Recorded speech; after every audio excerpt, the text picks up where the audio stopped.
everybody. Welcome to another Linfield Coaches CatChat. Joe Stewart here with head Linfield Volleyball coach Haley Domeck. Coach Domeck, how you doing today? Doing well. How are you, Joe? Doing great. Good. Doing great. And I imagine you guys are doing well coming back from the Wits, where that is always a tough trip, no matter how you slice it. Yep. But you guys come away with an incredible win against Whitworth. We're going to get into that. So let's go in chronological order. Okay. And let's talk about that match against Whitman on Friday night. Certainly not, I'm sure, what the team was expecting, because you guys you got pushed out of there pretty quickly. 3 sets, and the most points you scored in a set was 21. But just take us through that one quickly. We'll get into the good stuff in a second. But take us through that one quickly, and where things kind of maybe didn't go the way you expected they would. Yeah, walking into the gym, we were fairly confident that it was going to be a tough 5-setter match against them. But they have an incredible group of attackers. They have a right side who just jumps out of the gym. Same for their 2 outsides, and they have a middle who's absolutely dominates at the net as well. And that's just tough to overcome when there's that many tools for them to utilize. And they're just really well coached by Coach Helm. So that also goes a long ways too. But then the ability to respond the next night after another 2 hours and change in the bus, getting from Walla Walla to Spokane, to come back and take on the reigning conference champs like that, backs against the wall, 2 sets down, and coming all the way back to rally. I mean, what were the emotions like with the team right after the match on the bus coming back? That's got to make that trip back a lot more fun. Way more pleasant. Right. It was really cool when we got to the 5th set. You could feel the energy within the team was like, we are winning this. And so that was a really cool shift to see happen on the court. And then after the match, we had seniors who were trying to fight back tears or crying because that's something they haven't done. And so that was just a huge win for us. No, I looked it up today. It is just the 3rd time in the 21st century that Linfield Volleyball has won in Spokane. So pretty incredible. Not a lot of Wildcats are able to say across any sport. I don't care what team it is. That is a tough place to go up and play on the road like that.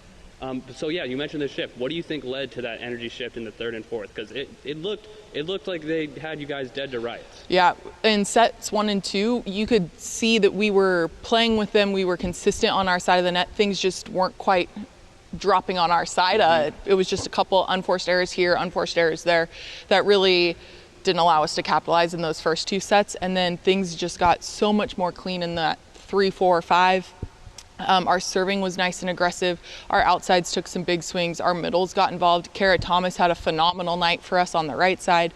And our defense was scrappy. We were digging balls that we haven't been digging this season. So that was huge for us. Yeah, and you mentioned just how it got cleaner. So there were 14 combined errors in those first 2 sets. Just 12 across the back 3. I mean, that's a huge improvement. What did it say about this team to be able to commit to those adjustments and not fall back on bad habits that they were showing early in the match? Yeah, it just speaks about the maturity of this group and how much they've grown. It's been really cool to watch our seniors.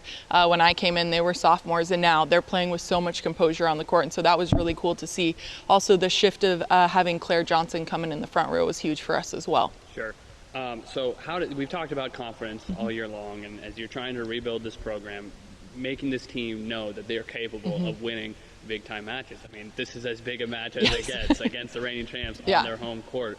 How much of a confidence boost does this going into the second half of the season, saying we can hang with anybody in the NWC? Oh, I think it should be a huge confidence boost. They've beaten PLU this year, they've beaten Whitworth this year, and so those are 2 teams that last year they kind of handled us. And so it was a really cool, it's been a cool transition to see us really grow and step up and be able to compete in those big matches. So as we go into the second half of conference play, a lot of progress this season. Where does growth still need to happen to be able to not just show up and play really well against the top teams, but maybe able to, steal the matches against the teams that are closer to you in the standings? Yeah, we talk a lot about controlling what we can control, and on our side of the net, that's our unforced errors. And so seeing us play that clean at the end of Whitworth was absolutely huge. And so I'm really hoping that carries over into the next matches for us, regardless of what team's on the other side of the net. And then also really just talking to the team about coming in with confidence, again, regardless of who's on the other side of the net. They're going to try and take that confidence on the road again this weekend as the long road slog continues. Luckily, not having to go as far this time. They will be at Willamette on Friday night, a team they lost to in 5 sets, and then against Lewis and Clark in Portland on Saturday.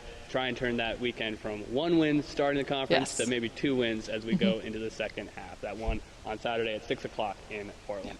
Coach, good luck this weekend. Thanks for the time. Thank you.